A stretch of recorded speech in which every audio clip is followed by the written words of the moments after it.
Welcome to the Entrepreneurship Module 2, Week 3 of Entrepreneurship. This is our second module of the year, and this is for our colleges. The first question we ask is, what is our strengths? How do we determine our strengths, and how do we prepare our strengths so that we can use this in the entrepreneurship enterprise or business that we're putting together? The first part of that is actually attitude. So if you have the right attitude, then you will be able to do it far better. And think of it like an aeroplane. In other words, if you are positive and hold your head up high, then you will do well. If you are negative and hold your head low, then it's like the nosediving of an aeroplane. And what my favorite expression at the moment is, your attitude determines your altitude. So how do we find out what our interests are as well? Because we have to now put our attitude together with our interests to get started in our enterprise. So the first thing you do is you look at what your interests actually have been in your life and what you would like them to be, your dreams, your wishes, things that give you a huge amount of pleasure, things that you can do better than most people. Once you can determine this, you then have to work out what your strengths are and your weaknesses. And again, your weaknesses will depend on many things as well. But let us rather focus on your strengths for this at this stage. Don't be too critical of yourself, but be honest and be pretty neutral. And if you need help, if you struggle with this, you can get some family or friend to assist you, to help you. But you do need to work out your strengths and weaknesses. Once you've done this, you need to realize that to do well in a business, you can't do this alone. As they say, you have to work on the business, not in the business, to be able to accelerate the growth of the business or to get the business to grow. So therefore, you have to understand how teamwork, an effective teamwork works, pardon the pun. The first strategy you use to be able to put together your team or your successful team is to define the roles of each of the members of this team.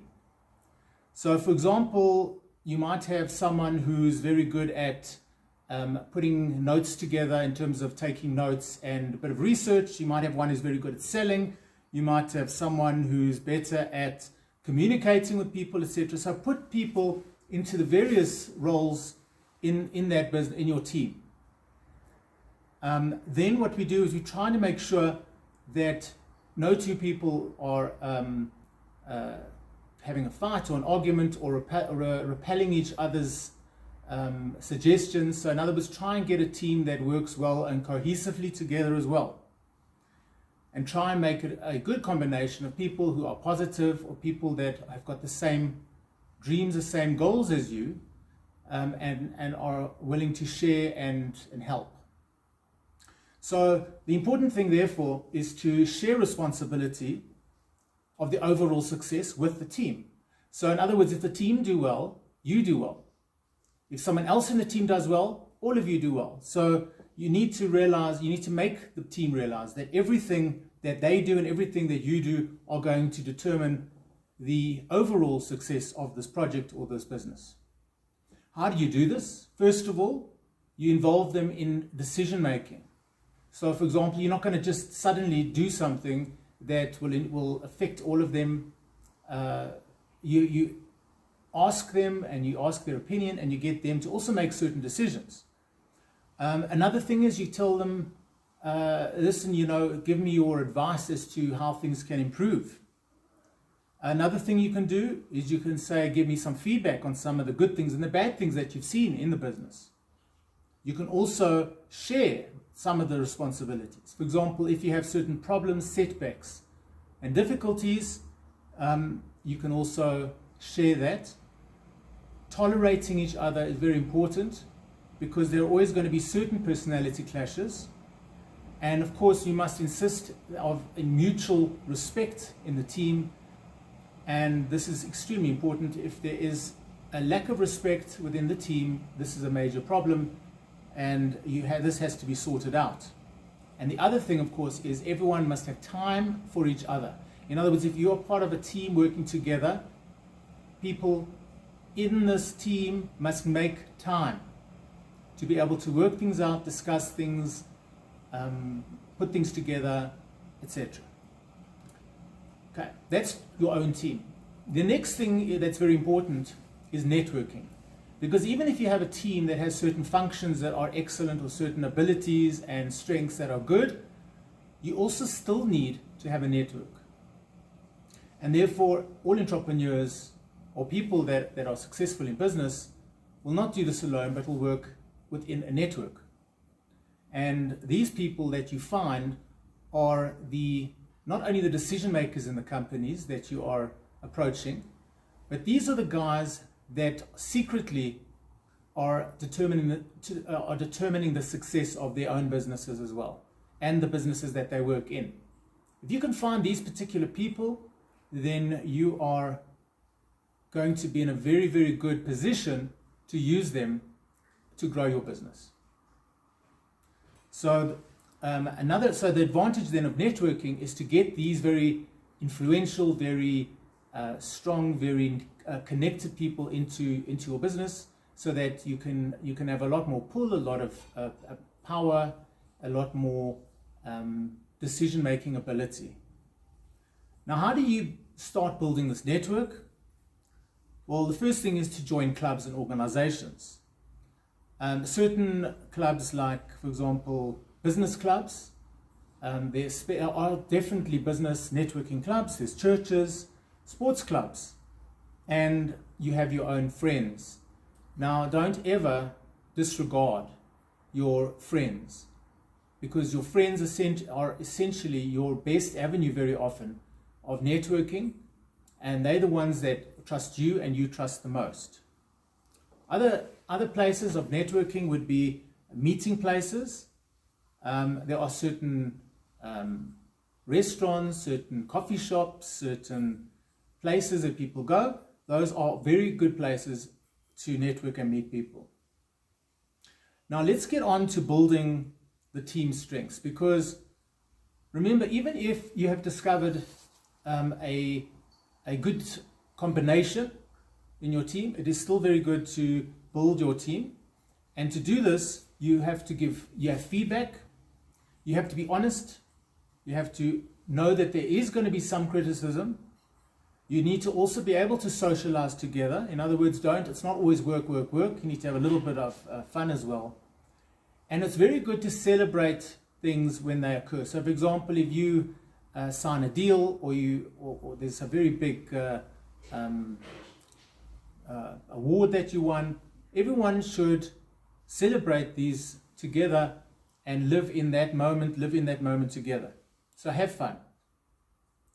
Let's look at the stages now. This is a very important part in most HR courses. Most courses, in fact, that deal with teams, deal with leadership, management, will look at this particular type of team building schedule or stages. And we're talking here about the 4 distinct stages of forming, storming, norming, and performing. So just to go through what they mean. Forming, of course, is creating the team. This is putting it together, watching, listening, doing everything possible to get the right team members, to get the right mix, to get the right roles that you need and the right attitudes, whatever it is that you're looking for. The next is storming. And very often what happens here in the second stage is that there's certain conflicts that might occur, certain competition between the members. Some members of the team take control and dominate. Some roles that have been allocated are mixed up, and therefore this is called the storming stage. In other words, the sorting out of all these confusions and the instability going on. The next stage, therefore, the third, is called norming. And what norming is, really, is creating that harmony, that neutrality, that ability to be a stable team. And this creates this bonding that's required. This creates the sharing, the everything that's really needed to have the right roles, the right sort of communication, the right amount of work, the right amount of everything, fun, etc. And then the last one, the fourth one, is performing. Now, once you've gone through these 3 stages, what they say then is that you are able to then perform, which means that if there are areas that some of the weaker members have trouble with, you're able to cover for them. You can also create competition. You can create people's hunger for gaining information, and also the hunger to be innovative and confident as well. So these are the 4 stages of building a good team. Now we're just going to go through some of the glossary of terms. Now these are the terms that you need to know or to be able to understand a lot of the management terms, a lot of the terms that you'll be using if you are going into your own business. The first one is coaching. And here, of course, we're talking about someone who is similar to a mentor, who can help a person take them by the hand, and usually the coach will be on a similar level to the person that they are helping, except they've been through more experience, they've had more experience. For example, a mentor is the opposite. Those are people generally on a higher level. Then we have correlation. Now it's very important then that you look at the correlation between things in a business to see if you have, for example, high turnover during certain months. Then you'll know, for example, that it correlates, the months correlate to the amount of business. So correlation is another thing you look at. Then another area which is very important is an intrapreneur with an I.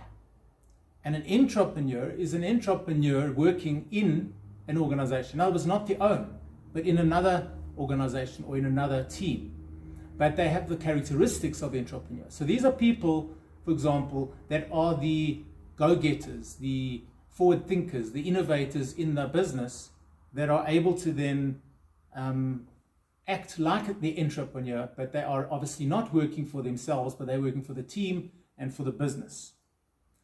The next thing that we need to look at are the values. And it's important to know what the values are of your team, and the values not only of your team, but the values of your business, because that will determine what your goals will be. Okay, so those are the various items that I think are important to go through in week number 3. Now, when we get to week number 4, we're going to start looking at case studies. And one of the case studies we're going to look at is, when do you take the job and when do you make the job? Now, it is obvious that taking jobs would be preferable for people to go into a certain position. It's more stable, there's structure, there isn't uncertainness, and therefore you have to think, when are there times that I would be able to take this job, or are there times now that I've got to make the job? So in other words, if you are starting a career or you're considering to be an entrepreneur, it's good to know when you can actually be an entrepreneur and when you can be an employee. Okay, so let's have a look then at this table of the 2 columns. We're going to look on the left is the entrepreneurs column, and on the right is the employees column. If you look on the left, which is the entrepreneurs column, you'll see that the things that if you are an entrepreneur, you will value your money and your wealth over your security. If you are taking a job, you are valuing your security.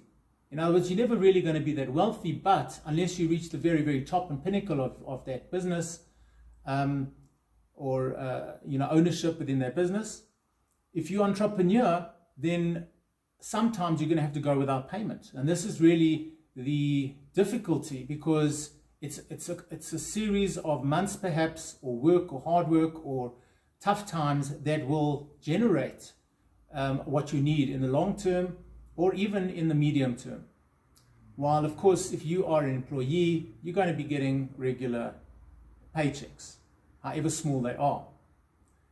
Entrepreneurs, generally, because you are working for yourselves, the hours vary. There could be long hours, there could be short hours. When they're startups, it's going to be long hours. If you're an entrepreneur, then you are building your assets. You also have a bigger tolerance for risk if you're an entrepreneur, and you also sit behind the desk when you are interviewing. Okay, so therefore you are really the boss. The entrepreneur is the boss. They can't be fired. They can't sit in front of the desk when interviewing. In other words, they are the ones that are interviewing other people for their business. They are in control. They are the leaders. They are the managers. Some people can't be entrepreneurs because they just aren't able to be. But for example, they might not be able to take calculated and educated risks. They'd rather let other people do that. And another thing, of course, is that they build assets, right, for their business. I'm just going to touch on a few others here in this, and it's good to go through the various aspects between an employee and an entrepreneur. But I think another one is that you can have access to very large credit limits. In other words, if you are an entrepreneur, you will be able to, for example, afford a lot more with credit than you would if you weren't. Another very important thing is that you are creating the systems and the operations and the processes within the company and in your business, not following it as rules and regulations, etc., of like a bureaucratic company. The other thing, of course, is you determine who you're working with. You determine what freedom you've got. You determine what skill sets you need. If you are able to do these things, then you must follow the entrepreneurship route. If you are not, you follow the employee route, or you take the job route. And again, annuity income is another big one. So that if you are an entrepreneur, you aim for annuity income, in other words, passive income that you get while you sleep. And this obviously is not the case with the employee. You have to work for every cent that you earn. All right, so these are some of the insights into when to take the job and when not to. And we're looking at some case studies now. You'll see that the case studies we look at is Raymond Ackerman in terms of Pick and Pay. And then we're going to do an exercise with the students. And then you're going to start putting together your very first action plan to get started in your business. So let's just talk a little bit about the case study of Raymond Ackerman, who basically helped his father in the Ackerman stores. And when the business fell on hard times, he sold his business to Greatermans Group. And he went to university, Raymond Ackerman, and he studied a BCom. And there, while he was at university, he learned about consumerism and about that the customer is always king. He joined the Greatermans Group, and he opened 85 Checkers stores for the Greatermans Group as the operating director. And then at that stage, he learned about the great Sam Walton, the founder of Walmart in the United States.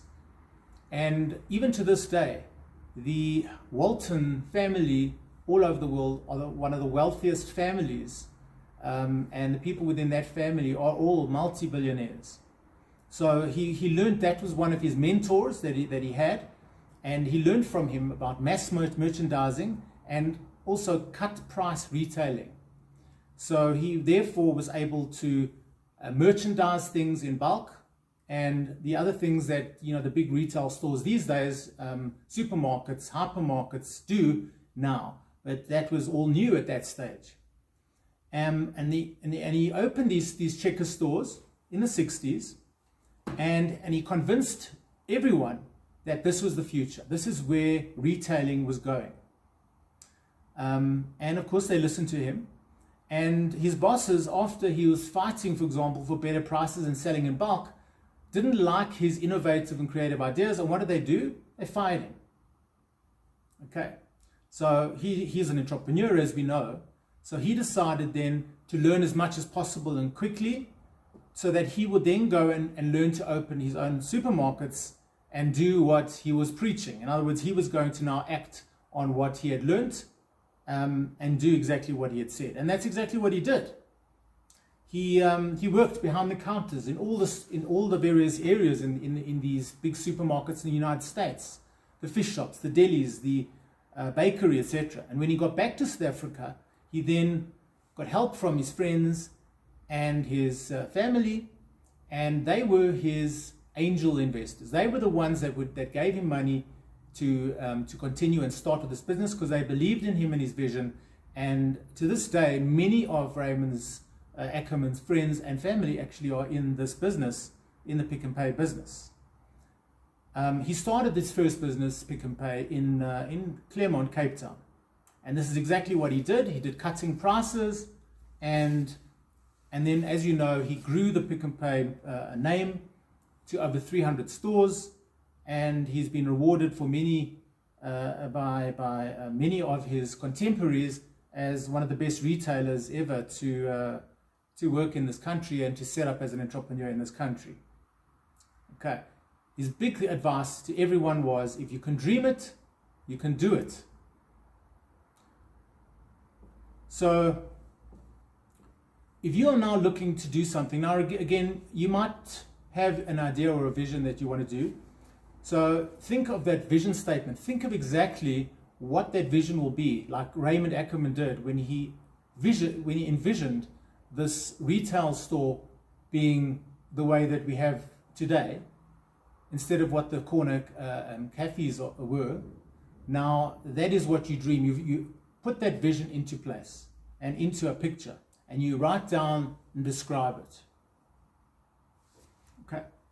The next thing is an exercise called the paper bag exercise.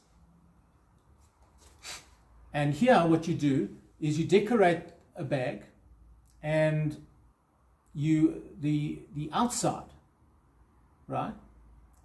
The way you decorate the outside is how you believe the outside world sees you. Okay, so in other words, this is the way you see yourself, and the outside world sees you as that same person that you see yourself as. Now that's very difficult to do, because as you know, there are in the Johari's window, there with the 4 quadrants.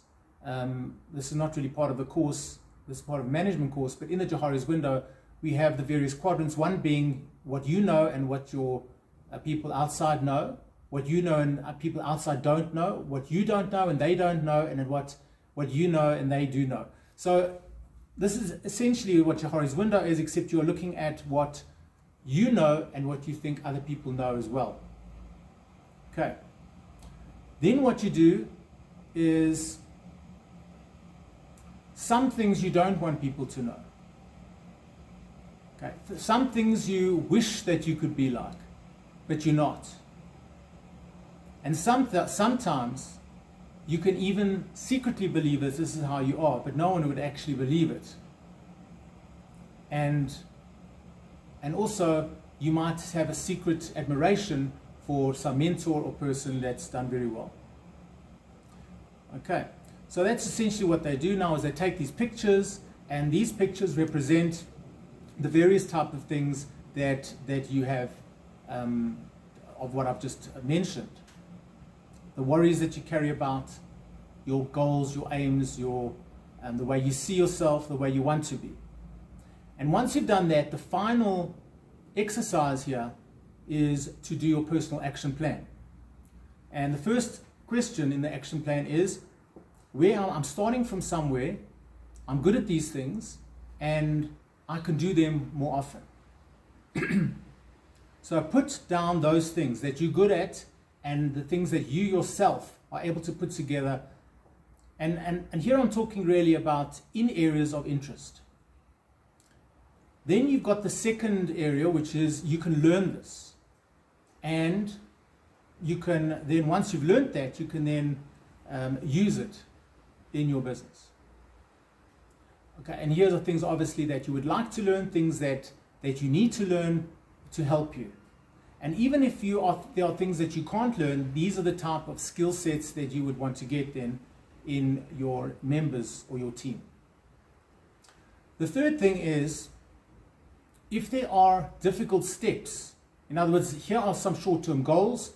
You want to be able to target a certain amount of product sold in a month, and maybe it'll be too difficult all at once, so you do short little goals, and progressively you get more and more.